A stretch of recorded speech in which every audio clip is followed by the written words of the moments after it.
You'll have to excuse the noise around us, but filming by a stream in the Colorado mountains creates a little bit of noise. Glad I could spend a few minutes talking with you guys today. I watched a podcast the other day, and a very influential woman who's married to a very powerful man was speaking about her children. And she and her husband have nothing but girls, and so she was talking to the other person on the podcast about how glad she was that she never had boys, because the boys would be just as intense and hard to deal with as her husband. I thought I'd address my thoughts on that today. If we haven't met before, I'm Alex Franks, and I just want to kind of address my thoughts on where this very powerful woman kind of took a step in what I think is the wrong direction. I think I understand what she was talking about when she was mentioning intensity and the drive that her husband had, and how thinking about that, maybe even in a teenage son or in the terrible twos, might be difficult. But I want to address something bigger and something that I think is relational. The real statement that I think I want to address is, how should we talk about our spouses, our significant others, when they're not around us? And what's the impact of our thoughts about our spouses? You see, the more I think about this influential woman, the more I think, wow, if I was her husband and had heard that statement, knew she made it, knew that was in her belief system, I can't help but think about how small I would feel, how deeply hurt. Because really what this woman was saying was, this man that I've been married to for 30 years or so never really became what I wanted him to be. That maybe I've tolerated him. She might not have said those words, but that's what her husband would have heard. Her husband would have heard he was never enough for her. He was never good enough. He never became enough, even though her husband became one of the most important people in the entire world.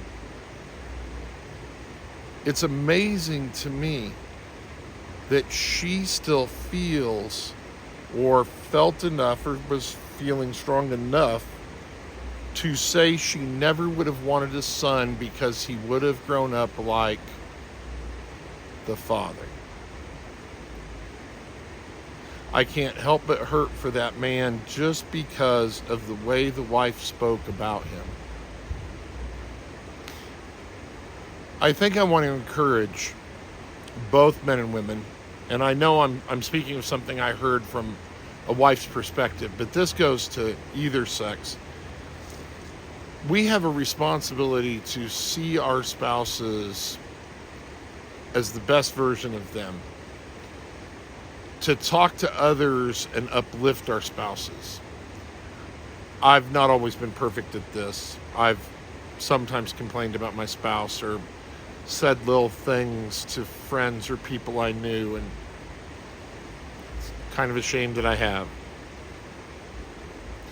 What I know is, when I always choose to lift my spouse up publicly, when I never will say a negative thing about them, not because they don't have flaws, but because they're my person. What I'm really doing is admitting that this person that I'm with is my number one go-to, most important. And I think sometimes we get so busy thinking our spouses are supposed to be something different that we forget that they're human. They're going to make mistakes. They're going to fail us. They're going to forget things. They're going to get frustrated. But I think it's important publicly, with your group of friends, at your workplace, with family, to lift up your partner, to say the positive things. I know another truth about just human behavior. What I focus on, what I think about, what I process, that's what I will believe. So if I'm going to speak negatively about my spouse, I'm going to start hearing my own negative thoughts about her. So if I'm hearing my own negative thoughts, then what I'm expecting from her are the negative things. And amazingly, if that's what I'm expecting from her, what I will see will also be the negative. It becomes a self-fulfilling prophecy. Since I'm not satisfied with her, since I don't think she's enough, since she's not what I need, all of a sudden I see all the ways where she isn't enough. I think maybe that's where this influential woman kind of lost track. By saying that she never wanted a child like her husband, what she really said was that her husband wasn't her priority. That she didn't accept him for who he was. That even after 30 years, she wanted something different. I can't imagine what it would feel like to always be trying to be enough for someone and to prove something instead of to know my value. The world will beat us up. The world will beat up both partners, whether you're a man or a woman. There's enough negative out there that the one person who should see the best of us is the person that's our partner. So I encourage you, take a minute. Think about how you speak about your partner to others, to your family, to your friends. It really matters, because what if your partner finds out what you said? Then they don't know what to believe. It harms relationships, creates a lack of trust, and it hurts. So that's my advice for today. Guard what you say to others about your partner.